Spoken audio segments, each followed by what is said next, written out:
Julius Erving.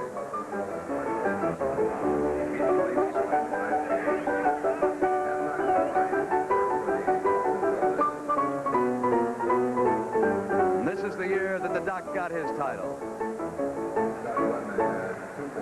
And here is the man, Julius Erving. Doctor, nice to have you with us here this evening in the forum. And what's gone wrong with Larry Bird and the men in green in the first half? Well, I'll tell you, Brent, it looks like the beginning of the game, Boston tried to start off playing the same pace as they started off their last game, which was victorious. Larry was very patient with his offense, and that patience seemed to have just had him drift right on out of the picture. Kevin was scoring, DJ was scoring. They had a good two-man game going, and that became Boston's offense. Doctor, I've got an update regarding the Philadelphia 76ers from sources I spoke to around the league this afternoon. Chuck Daly would become Julius's next coach if the 76ers are willing to give to Detroit a #1 draft choice. Daly is still under contract to Detroit. If they cannot work out the deal, Chuck Daly remains as coach of the Pistons, and then Matty Guka steps up as head of the 76ers. Julius, is it worth the #1 draft choice to go out and get a head coach like Chuck Daly? Well, I think we should try and get the best guy available for the job, and a guy who would definitely be able to handle our personnel and who's familiar with our personnel. In terms of the compensation, you know, we do have 2 first-round draft choices next year in 1986. I think it would be a little steep if we had to part with our first rounder this year, because we do need another big body in there to try and counter what some of the other teams around the league have been able to do. All right. Doc, we got a lot more to talk about, but I want to get everybody up to date on what's gone on today. Over in Paris, again, there will be no men's champ Celtics, and after watching them, I thought you were going to win that series. What went wrong for Philadelphia against Boston? Well, we didn't handle them this year. We have in past years, but this is the year that counts, Brent. And I think offensively, something just died in our team. We weren't able to generate the type of points that we needed to be victorious. Defensively, I thought we played outstanding basketball, probably better than we did against Milwaukee in the 4-game sweep. But the offense wasn't there, and you have to credit Boston's defense with shutting down our offense. There was some newspaper talk that Billy Cunningham was not getting along with the players. Was there dissension with the 76ers this year between the coach and the players? Absolutely not. I thought we had a fine season. We won 58 games. I thought we had great harmony, especially in the playoffs, when we had to buckle down and just concentrate on eliminating the foes. And when we went into the first round of the playoffs, people thought back to New Jersey knocking us off in 5 games and taking away our title. And we got by Washington, we got by Milwaukee.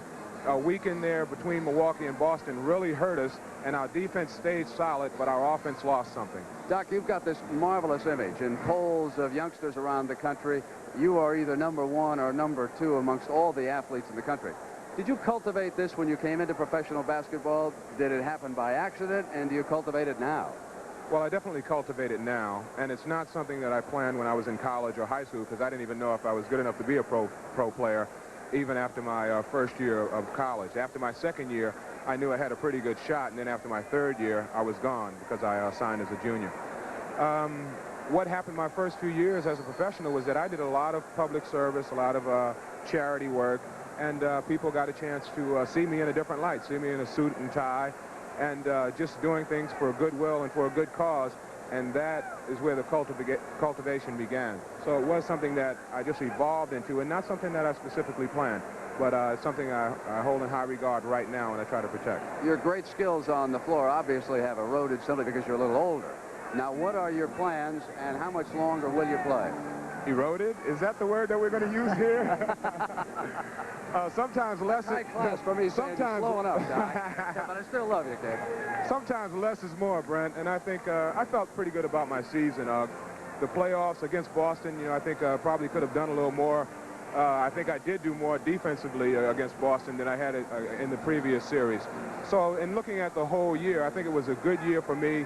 And I'm not supposed to do at 35 what I did at 25, but you got to look at Julius Erving now, what he represents. And as long as I love the game the way that I do love it, and it's what I do best, then I'm going to do it. Let's talk for a minute about Larry Bird. He's had a very frustrating half here. I think he's 1 of 5. You and I were underneath the hoop. He hit his first basket, and I thought, uh-oh, here we go. Yeah. What happens to him, and how will he regroup and respond here in the second half? You played against him so many times. Well, you know, he definitely is going to get the opportunity to lead his team to victory or lose with him on the court, you know, doing the best that he can. And those are the only two choices. And, you know, Larry's a great player. I think there was something that happened there in the first quarter where, you know, he just tried to play with some patience because they wanted to milk the clock. They wanted to play two-man basketball as much as possible. And after he missed the 3 shots in a row, he just stopped shooting. Is he hurt, Doc? Is he playing hurt? Well, even the shot that he made, it was more of a set shot than a jump shot. So there might be a little something happening there in terms of his ability to get off the floor and do the things that he can do. But he has contributed. If you look at him in the first quarter when Boston was playing even, you know, Larry threw 3 or 4 assists, set guys up in the low post. And a good all-around player can be a factor even if he's not scoring. All right. But they need some scoring from him. They've got to have scoring. They can't not go through only the whole from him. game without him scoring. All right. Doc, thanks for being